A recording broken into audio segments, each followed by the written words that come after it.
All right, ready to dive in. Today, we're tackling something we all see every single time we go to the grocery store. Yeah. Food labels. Ooh. Yeah, food They labels. can be so confusing.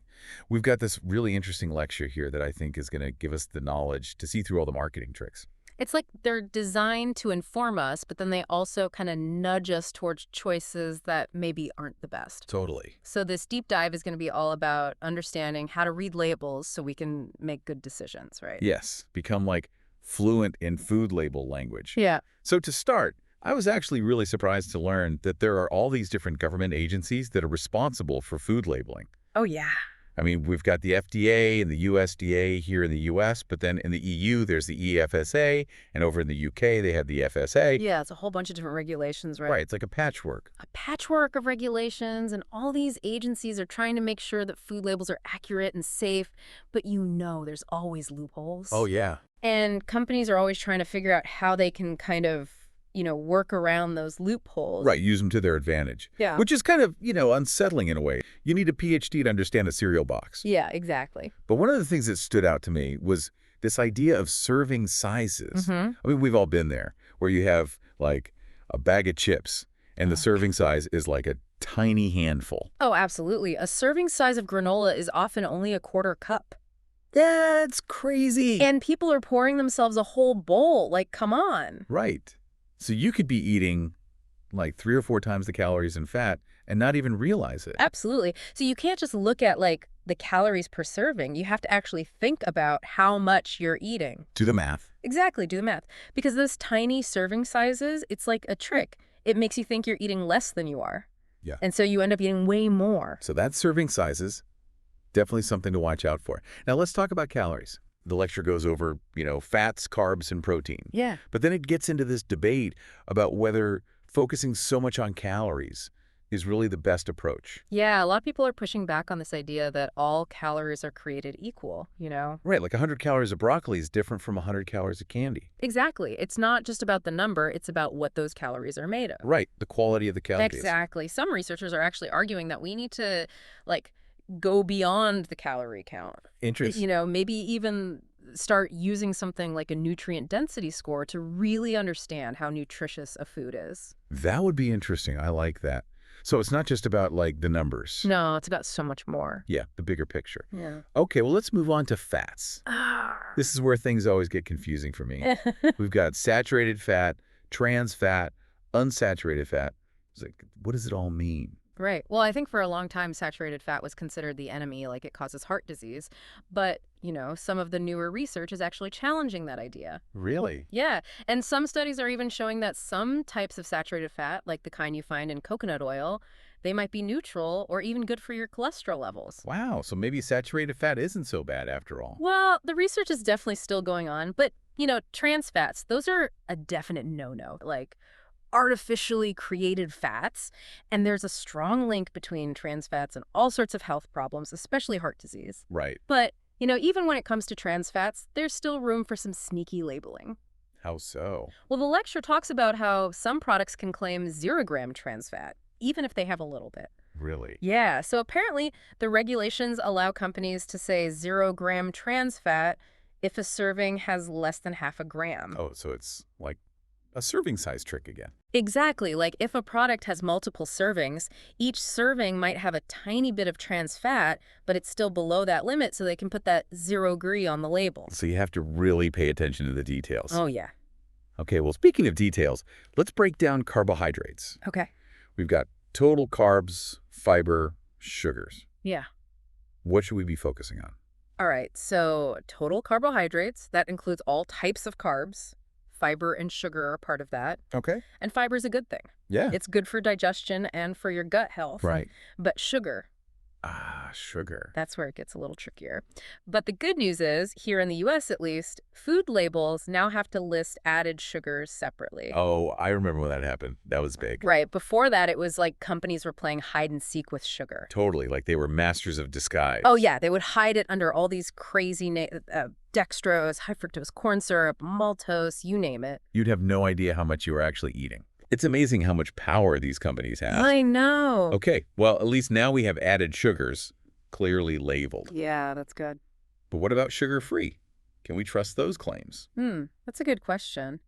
And the answer is not always, because a lot of sugar-free products are using artificial sweeteners instead, like aspartame, sucralose, saccharin. Okay. And while those might be calorie-free, there's some research that suggests they might not be so good for you in the long run. Interesting. Yeah, some studies have linked them to things like metabolic issues and problems with your gut microbiome.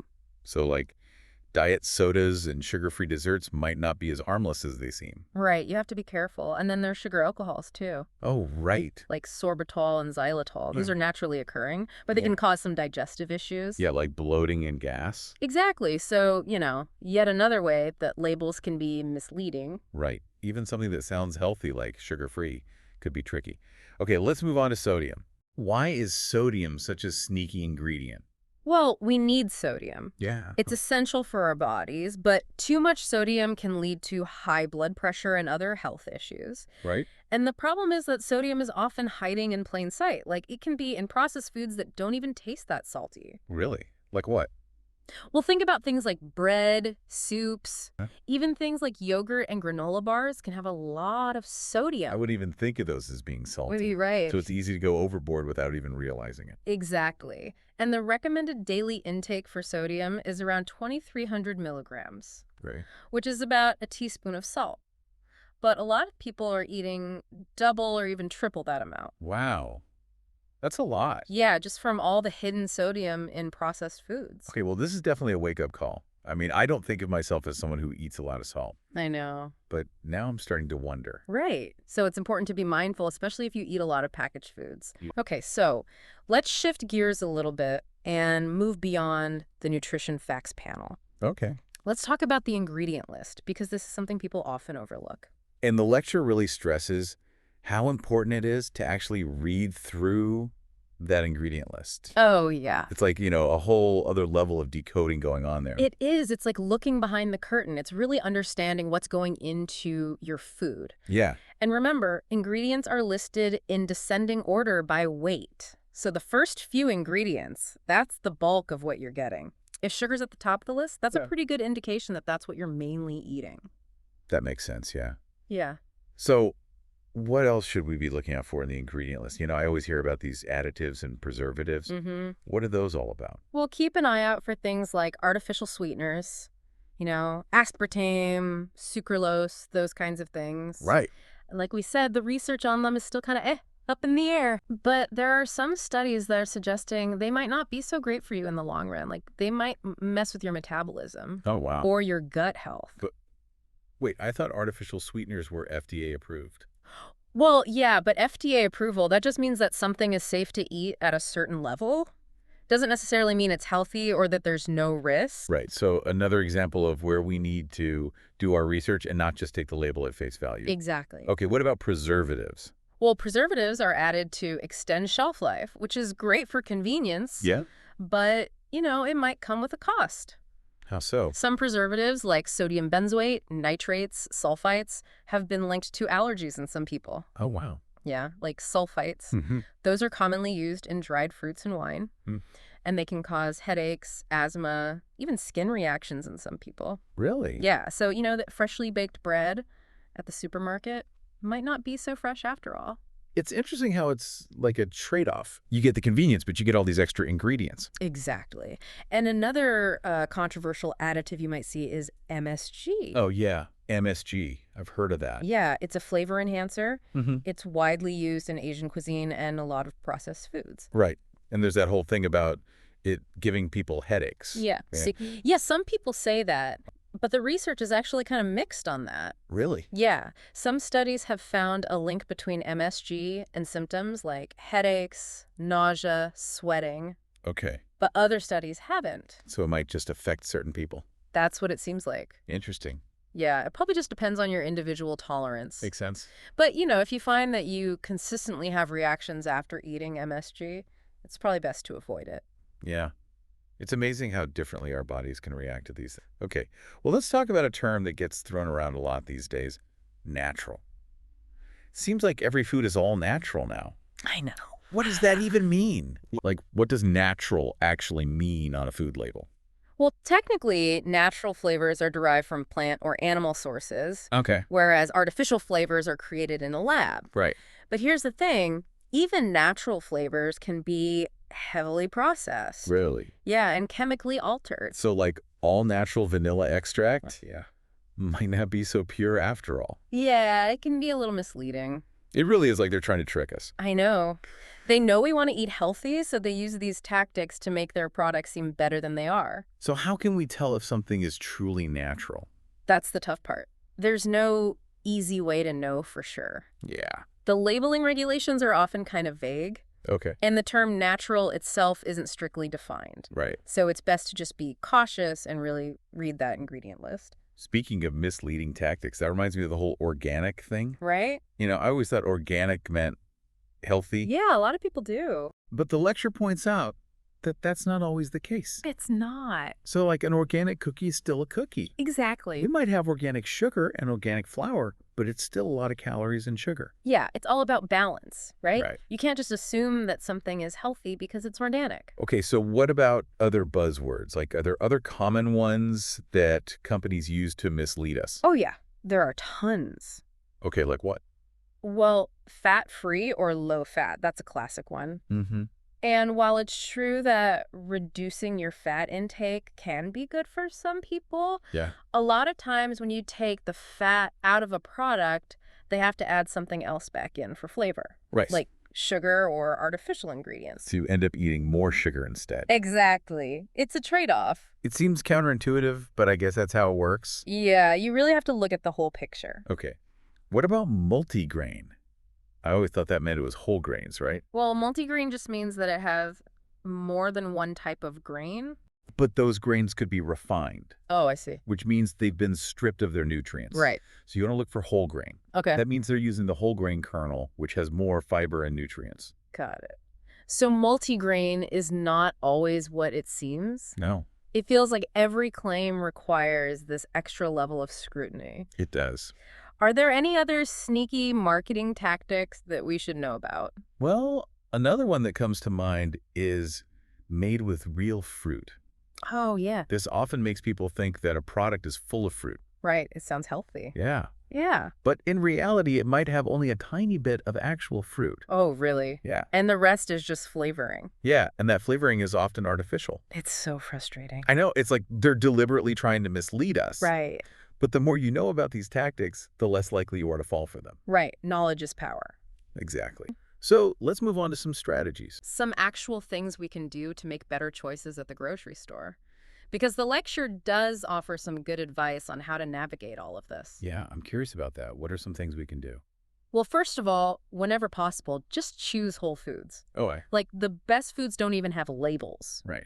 Fresh fruits and vegetables, nuts, seeds, legumes, Exactly. real food. Real food. And those foods are naturally packed with nutrients and fiber, Yeah. and they don't have any weird additives or preservatives. And when you do buy packaged foods, Yeah. what should you look for? Well, look for products with shorter ingredient lists Okay. and make sure they're ingredients you recognize. If you can't pronounce it, you probably shouldn't be eating it.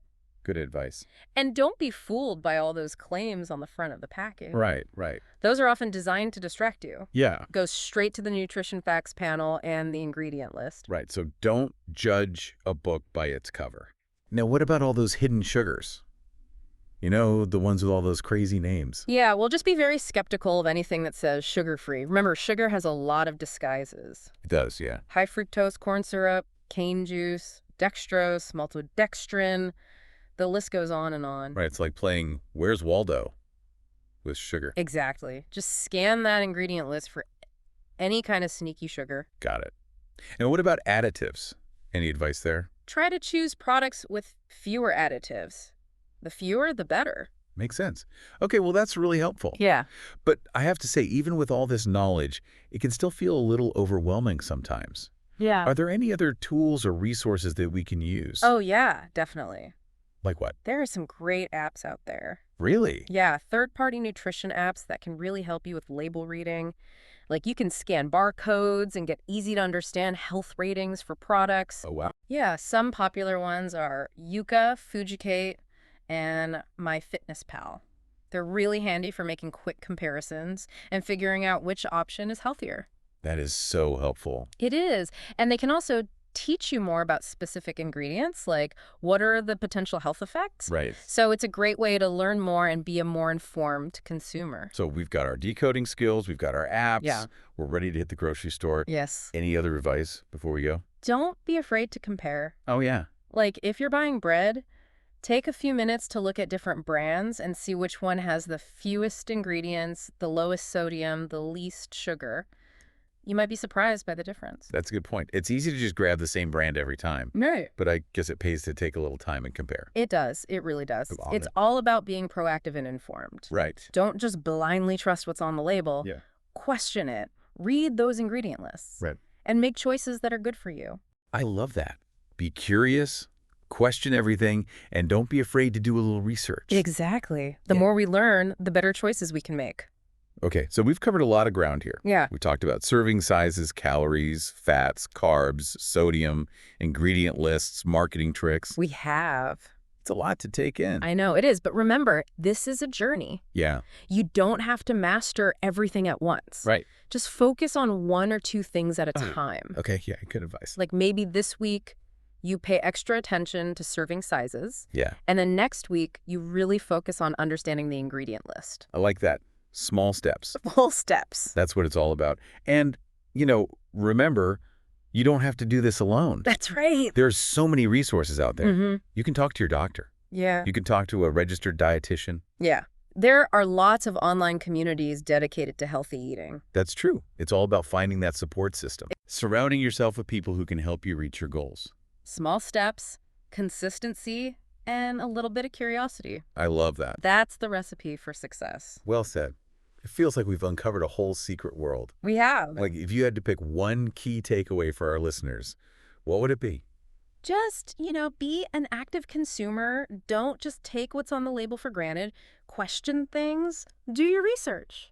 And make choices that are good for you, Right. It's about being in control of our food choices and not letting ourselves be tricked by, all the marketing and stuff. Exactly. So the lecture also talks about this idea of the greenwashing effect. Oh, yeah. What is that all about? Well, that's when things get really, really sneaky. Because a lot of times companies will use things like green packaging or pictures of farms on their labels. Oh, yeah. And they use words like, eco-friendly and all that to Mhm. make you think that a product is healthy when it's really not. So it's like they're trying to trick our brains into thinking it's good for us just because it looks a certain way. Totally. They know that people tend to associate green with natural, wholesome, eco-friendly products. Right. But just because a package is green doesn't mean what's inside is actually healthy. It could be full of sugar and all sorts of stuff. Oh, absolutely. Sugar, artificial ingredients, unhealthy fats, you name it. So it's like that picture of a farm on the box. Doesn't really tell you anything. Nope. It's just marketing. You really have to read the label, right? Yeah, always.